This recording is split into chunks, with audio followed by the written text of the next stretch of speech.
তিনি আসলে একটা ব্যবসায়ী মানুষ, রাষ্ট্রকে সঙ্গে তিনি ব্যবসা করছেন। এই যে জি। এর করিডোর দেওয়া, বিমানবন্দর দেওয়া, এইগুলো তার তারপরে ব্যবসা করা চট্টগ্রাম বন্দর, চট্টগ্রাম বন্দর। হ্যাঁ সরি, চট্টগ্রাম বন্দর। আমি মনে করি আবার কাতারকে নাকি অস্ত্র কারখানা করতে দেবে এখানে। হ্যাঁ, মানে এই এই লোকটি ক্রমান্বয়ে মূল কাজ থেকে সরে গিয়ে জি। রাষ্ট্রকে বিপজ্জনক অবস্থার দিকে নিয়ে যাচ্ছে। এটা একটি অন্তর্বর্তীকালীন একটা সরকার গেছে আর একটা সরকারকে নিয়ে আসার জন্য, নির্বাচিত সরকারকে নিয়ে আসার জন্য যে কাজগুলো করা দরকার সেই কাজগুলো তারা করবে। এটা কোনো রেগুলার সরকার না, একটি অন্তর্বর্তীকালীন সরকার। জি। সেই জন্য রেগুলার সরকারের যে দায়িত্ব, সে দায়িত্ব এটা না।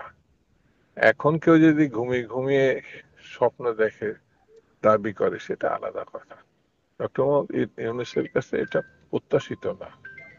সাংবিধানিক সরকার, কিন্তু 91 সালে জাস্টিস শাহাবুদ্দিন সাহেব সে এক্সাম্পল রেখে গেছে। তো উনি যদি আইন না জানেন, ডক্টর সরি জাস্টিস সাত্তার সাহেবের পথ অনুসরণ করলে বুঝতে পারবেন যে তার কাজ কি। তিনি আসলে একটা ব্যবসায়ী মানুষ, রাষ্ট্রকে সঙ্গে তিনি ব্যবসা করছেন। এই যে জি।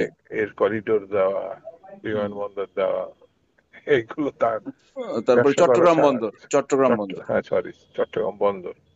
আমি মনে করি আবার কাতারকে নাকি অস্ত্র কারখানা করতে দেবে এখানে। হ্যাঁ, মানে এই এই লোকটি ক্রমান্বয়ে মূল কাজ থেকে সরে গিয়ে জি।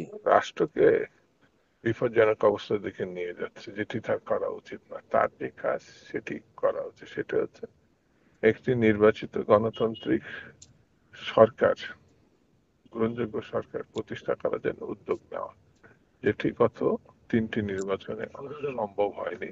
হাসিনা সেই নির্বাচনী ব্যবস্থা ধ্বংস করে দিয়ে